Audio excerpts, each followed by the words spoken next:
Well, Impact Wrestling this week got up to a rip-roaring start because we jumped right in with both feet with a 2 out of 3 fall match for the World Tag Team titles.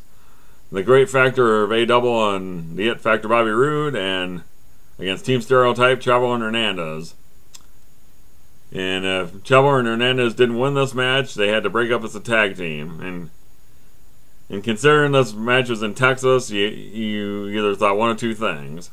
They're either going to win the belts or they're going to break up as a tag team, and one of those two is going heel. Well, the first two falls, they kind of went boom boom because, I mean, about 3-4 minutes in, you're already on the third fall. So if you blinked or went to the fridge for a sandwich or something, you're already in the third fall. And as far as the third fall goes, this match itself was really good, I thought. I mean, it's a good start to the show.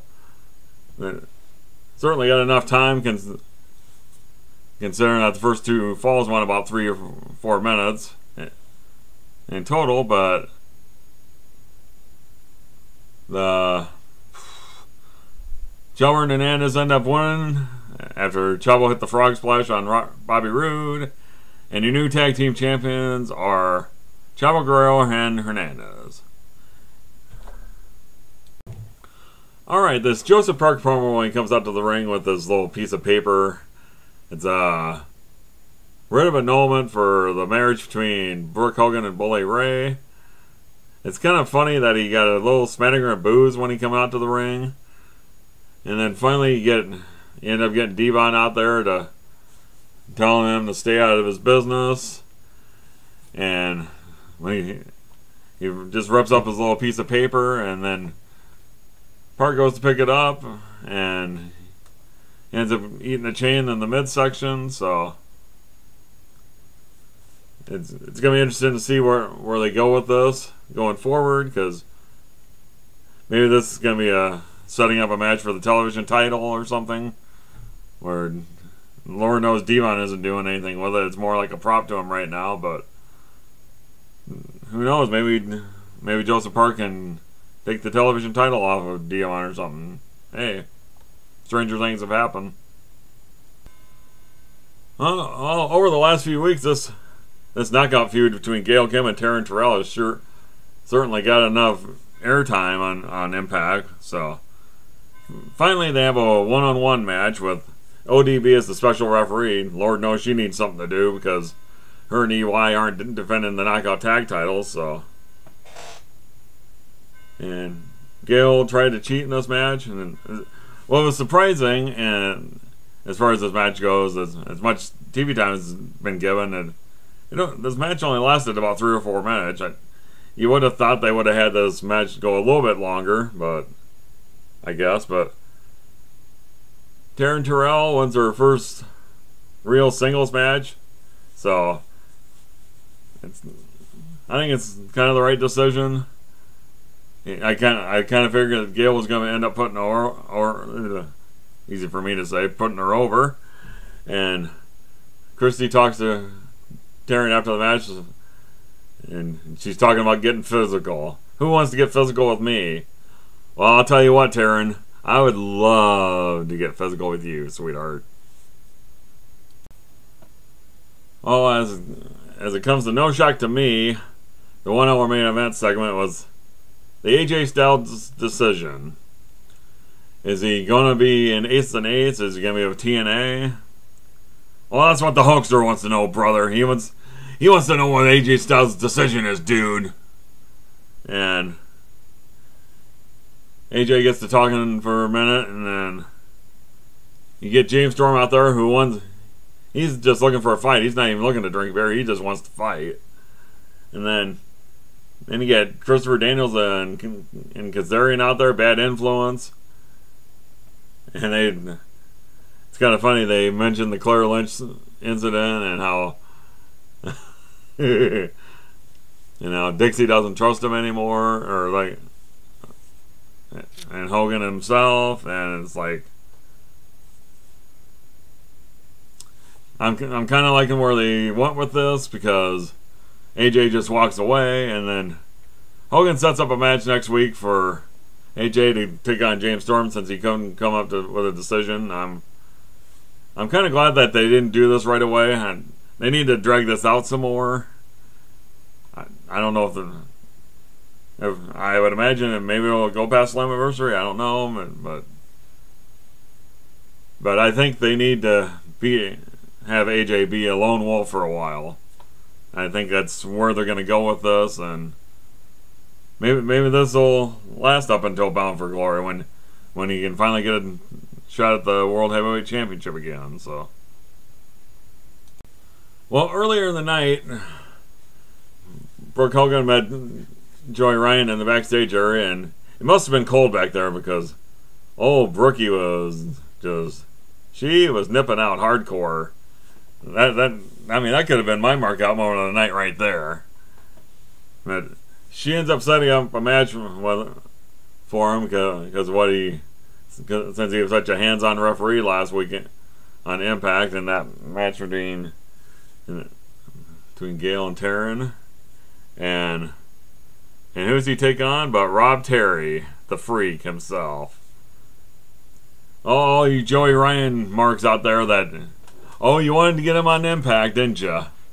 Well, be careful what you wish for because he jobbed in about 4 minutes.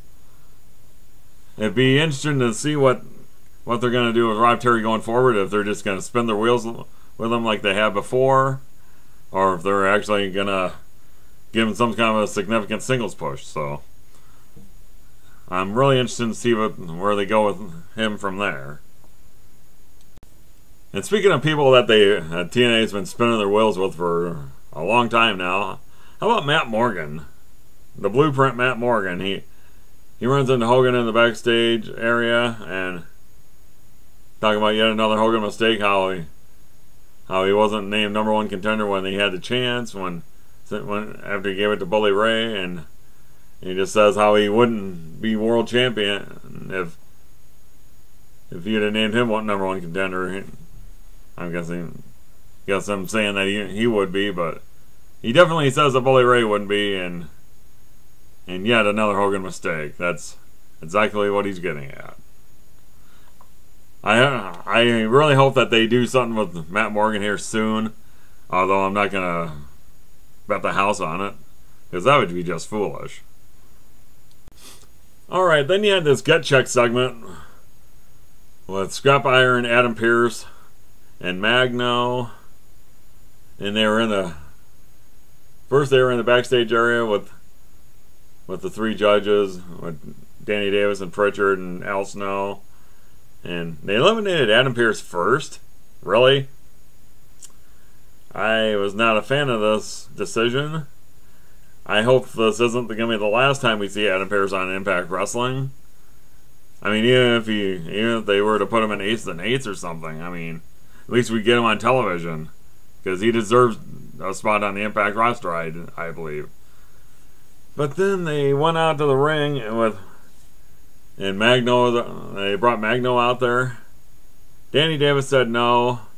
I don't know if he was just listening to the fans, because the fans weren't in favor of it either, and came up to Bruce Pritchard and he said no too. So it's 2 straight no's, and you're out of there, Magno.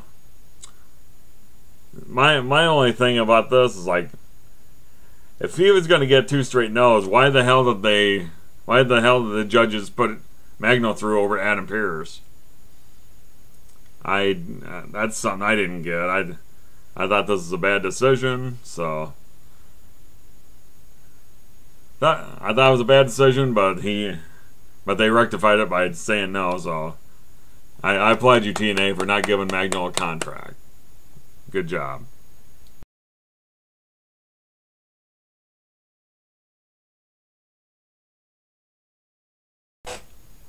So finally we get to the main event segment, and this was my mark out moment of the night. And if you watched my Impact review last week, you know that this is a new segment where I pick one segment out of the show that I particularly liked, and I talk about it. So, World Heavyweight Championship, Full Metal Mayhem, that they've been building to for a few weeks. And one thing about this match is that Jeff Hardy can still take bumps, ladies and gentlemen, because he took 3 big ones in this match. There's one early on where he gets backdropped over the top rope onto the entrance ramp. Then there's another spot later on where Hardy did the swanton onto Bully onto the table on the outside. And then end of the match came up when Bully Ray went to the announce table and got a hammer from Taz. Taz finally got involved in something besides just being a crappy announcer, color guy. And Bully Ray nails Hardy in the head with a hammer. Hardy crashes through the table, and your winner and still World Heavyweight Champion is Bully Ray. I thought this match was good. I thought it was really good. I've seen better matches between them, like in tag teams with Jeff and his brother and Bubba Ray and Devon, and like back in WWE. But as far as the singles match goes, I thought this was really good.